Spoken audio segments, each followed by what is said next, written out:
तो आज जब मेजर जनरल अहमद शरीफ साहब ने जो प्रेस कॉन्फ्रेंस की है उसके अंदर ये बताया है कि 3 ऑफिसर्स को टॉप ब्रास के नौकरी से बर्खास्त किया गया, उसमें एक लेफ्टिनेंट जनरल भी शामिल है। 15 वो अफसरान हैं कि जिनका कोर्ट मार्शल पे हो रहा है, उसमें एक मेजर जनरल शामिल है। ये कितनी बड़ी डेवलपमेंट है, यानी इदारे ने अपनी खुद एहतसाबी से ये प्रोसेस शुरू किया है। How big is this development sir?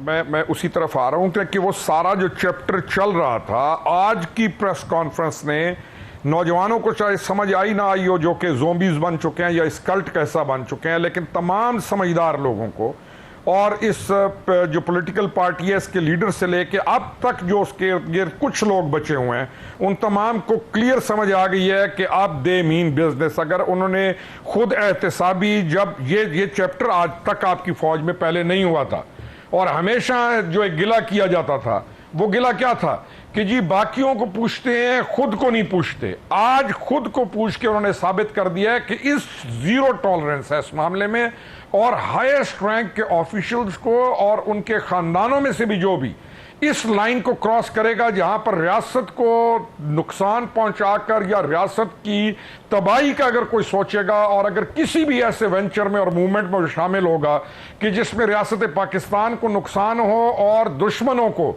जो इस रियासत के वजूद को देखना नहीं चाहते, उनके इरादों की तकमील यहां पर अगर किसी ने करने की कोशिश की तो उनको किसी सूरत माफ नहीं किया जाएगा। आज की प्रेस कॉन्फ्रेंस कि अब बहुत शानदार प्रेस कॉन्फ्रेंस है और इस पर इन काबिल तहसीन भी है और अप्रिशिएबल भी है। This is what should be done, और ये है वो काम जो करना चाहिए है हम लोगों को, और उन्होंने उसको साबित करके दे दिया। अच्छा, ये इदारे ने जो खुद एहतसाबी का प्रोसेस शुरू किया है और बताया है, वैसे तो फौज में खुद एहतसाबी का प्रोसेस रहता है, ये कार्रवाइयां होती रहती हैं, कोर्ट मार्शल्स होते हैं, जब मंतकी अंजाम को पहुंचते तो खबर भी आ जाती है। जैसे अब है, जब फौज इस नतीजे पे पहुंच गई कि किसको क्या सजा होनी चाहिए, वो उन्होंने दे दी और फिर अनाउंस कर दिया। इसमें और किस किस इदारे के लिए पैगाम है कि आपको भी जरा खुद एहतसाबी करनी चाहिए बशमूल पार्लियामान? देखिए, सबके लिए ये पैगाम है। मैंने स्टार्ट में कहा कि हर पाकिस्तान में रहने वाले उस बंदे के लिए पैगाम है कि जो किसी भी स्टेज पर रियासत को चैलेंज करते हुए पाकिस्तान को किसी भी जगह पर नुकसान पहुंचाने की कोशिश अमदन करेगा या किसी भी ऐसी मूवमेंट का हिस्सा बनेगा जिसमें रियासत पाकिस्तान के वजूद को खतरात लाक होंगे, उन तमाम को यह पैगाम है। और वो जो बेखौफी की एक फिजा थी और गफलत की, आज उसको बिल्कुल क्लियर करके रख दिया गया, और इसके असरात कुछ दिनों बाद आप देखेंगे कि कितने बेहतरीन आएंगे। ये मजाक तो नहीं है। अच्छा देखिए, अब इन पे इल्जाम था ना रोकड़ी साहब कि ये बिलवास्ता या बिला वास्ता 9 मई इंसिडेंट के अंदर मुलव्विस है। ये तो थे वो जिनका ताल्लुक अस्करी इदारे से था, और भी पर्दा नशीनों का नाम आता है और हम सुनते हैं, वो पॉलिटिकल रेटरिक में भी सुनते हैं, पब्लिकली भी जलसों के अंदर भी सुनते हैं, टीवी टॉक शोज में भी सुनते हैं। कुछ और भी एलाइड डिपार्टमेंट्स हैं, कुछ और ऐसे इदारे हैं कि जी उन्होंने भी चेयरमैन पीटीआई और इस खास पॉलिटिकल पार्टी की आबियारी में अपना भरपूर हिस्सा डाला है और सहूलतकारी पर्टिकुलरली इस 9 मई इंसिडेंट के अंदर की है। तो आपको लग रहा है उन इदारों पर भी और वहां बैठे हुए लोगों पर भी हाथ आएगा? 100% आएगा, और इंशाअल्लाह ताला आएगा। और हमने और आपने इस बात को यकीनी बनाना है क्या है। आज तो नंबर 1 जो एक केस है वो खुल के सामने आ गया। इसके बाद बचती क्या है आज के बाद चीज? किसी को अगर कोई शक रह गया कि किसी और का नंबर नहीं आएगा, तो आज वाली चीज ने तो क्लियर कर दिया। और दूसरी चीज, खुद एहतसाबी फौज पहले भी करती थी, लेकिन इस तरीके की खुद एहतसाबी क्या गिला होता था कि जी सीनियर ऑफिसर्स जो हैं उनको कोई नहीं पूछता, उनकी जो अशराफिया है यानी सीनियर ऑफिसर्स की जो फैमिलीज हैं उनको कोई नहीं पूछता। अब उन्होंने एक मिसाल कायम करके रख दी है, और इस चीज की मिसाल कायम करना जरूरी थी। और ये जो सीनियर कमान है फौज की इस वक्त इन काबिले तहसीन भी है, अप्रिशिएबल भी है, और उन्होंने कमाल का। अच्छा, इससे तो ये लग रहा है कि चेयरमैन पीटीआई का मिलिट्री कोर्ट में ट्रायल ये नविश्ता दीवार है। ना सिर्फ ये है, बल्कि जो चेयरमैन पीटीआई को मिलिट्री कोर्ट से बचाना चाह रहे हैं या सहूलतकार बनना चाह रहे हैं, ये उनके लिए भी पैगाम है कि आप भी हट जाएं, अदरवाइज आपको भी you will have to face the music. तो क्या ये दोनों चीज़ें एट द सेम टाइम दुरुस्त हैं कि एक तो मिलिट्री कोर्ट में ट्रायल होगा, ये इसमें अब कोई दूसरी राय नहीं है, दूसरा ये कि बचा भी कोई नहीं सकेगा? Is it true?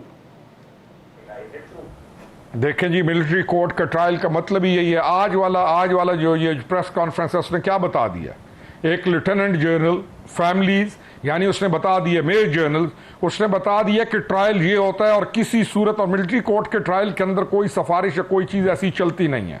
तो जो कुछ लोग तिलमिलाए फिर रहे हैं और दाएं बाएं भाग रहे हैं, उनका भागना बेसूद होगा।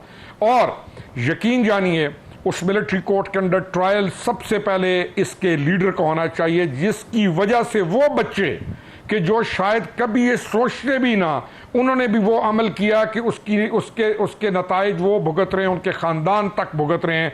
He is the person responsible, जिसको उस मकाम तक लेके जाना लाजिम है इदारों के लिए। अच्छा, पैरेलल ये मामला सब जुडिस है कोर्ट के अंदर भी। पहला ही सवाल जब DGISPR से पूछा गया तो उन्होंने भी ये कहा कि सब जुडिस मामला है, आपने इस पे सवाल कर लिया है। अब पैरेलल कोर्ट में भी प्रोसीडिंग्स चल रही हैं, उधर से फौज भी तैयार है कि वो छोड़ेंगे नहीं, और गमो गुस्सा भी हमने आज की प्रेस कॉन्फ्रेंस के अंदर देख लिया।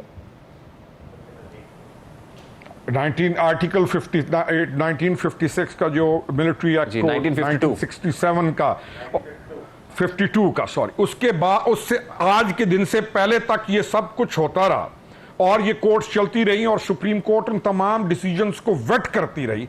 तो आज ये दो हजरात जो निकल कर उछलते फिर रहे हैं और तिलमिलाते हुए इधर से उधर भागे जा रहे हैं, तो इनकी इस भागदौड़ को हमारे जैसे लोग या जो स्टेट के साथ चल रहे हैं या जो पॉलिटिकल पार्टीज हैं वो उसको इग्नोर करेंगी। किस लिए छोड़ा जाए? बचाना क्यों चाहते हैं? क्या 9 मई के एक्शन को वो चाहते हैं कि ये रिपीट हो, या वो इस 9 मई के जो एक्शन है उसको इंडोर्स करना चाहते हैं?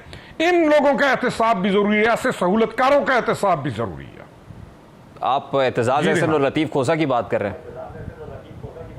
मैं डायरेक्टली उनकी बात करता हूं, उनकी इस अमदन शैतानी हरकत की बात करता हूं जो वो कर रहे हैं। क्या वो बच्चे हैं? क्या आज से पहले तक जब ये ट्रायल होते रहे तो उनको ये इंसानी हमदर्दियां और ये चीजें नजर नहीं आती थी? इनको आज नजर आ रही है, जब 9 मई का वाकया आज तक पाकिस्तान की तारीख में कब हुआ है? पहले अभी ये चल रही है। अच्छा, फ्रैंकली स्पीकिंग, आपको नहीं लगता आज की प्रेस कॉन्फ्रेंस के बाद थिंग्स विल बी डिफरेंट? हमीयत भी कुछ, आज की प्रेस कॉन्फ्रेंस के बाद आपको नहीं लगता things will be different now? Think definitely हर जी शऊर आदमी के लिए, हर उस बंदे के लिए कि जो होश रखता है, उसके लिए चीजें समझना आसान है। और आज के बाद तो मुकम्मल क्लैरिटी हो गई है, और ये क्लैरिटी होना लाजिम थी। वो जो एक शैम की सूरत है ना, जिन्होंने अपने आप को खामखा धोखे में रखा हुआ था, और अभी भी जी ये हो जाएगा तो वो कुछ लोग बातें कर देंगे, तो सोशल मीडिया एक्टिविस्ट की जो बकवासात की वजह से और वगैरह वगैरह, और जो एक कंफ्यूजन क्रिएट हुई थी, और उस डिसेप्शन के प्लान की वजह से कुछ वाकई असर में थे। आज के बाद उनको हर चीज क्लियर हो गई है कि ये अभी चीजें ऐसे नहीं चल सकती। ये प्रैक्टिकल अप्रोच है जो आज उन्होंने लेकर दिखा दी। अब इसके बाद कोई किसी के पास शक की गुंजाइश नहीं रह जाती। अच्छा, मैं कोशिश करूंगा कि वो साउंड बाइट भी निकलवाऊं जिसमें इरफान कादिर साहब ने हमारे शो में कहा, क्योंकि वजीर आजम के मुआविन खुसूसी है, वो ये कहते हैं कि फौज बिल्कुल अलाउ नहीं करेगी, जो मर्जी फैसला हो, जैसे मर्जी हो, ये ट्रायल बिल्कुल नहीं रुकेगा। तो अब वो बादी नज़र में ऐसा होता हुआ भी दिखाई दे रहा है। तो इसका मतलब तो ये है कि जितनी जल्दी ये होगा, मतलब अब हफ्तों नहीं बल्कि दिनों की बात लग रही है जो मंजरनामा है इस वक्त, तो इलेक्शंस फिर करीबी समझे? रेहान, जो मुझे नजर, ट्रायल तो उन्होंने आज देखें, आज उन्होंने सिंपल बता दिया कि ट्रायल शुरू है।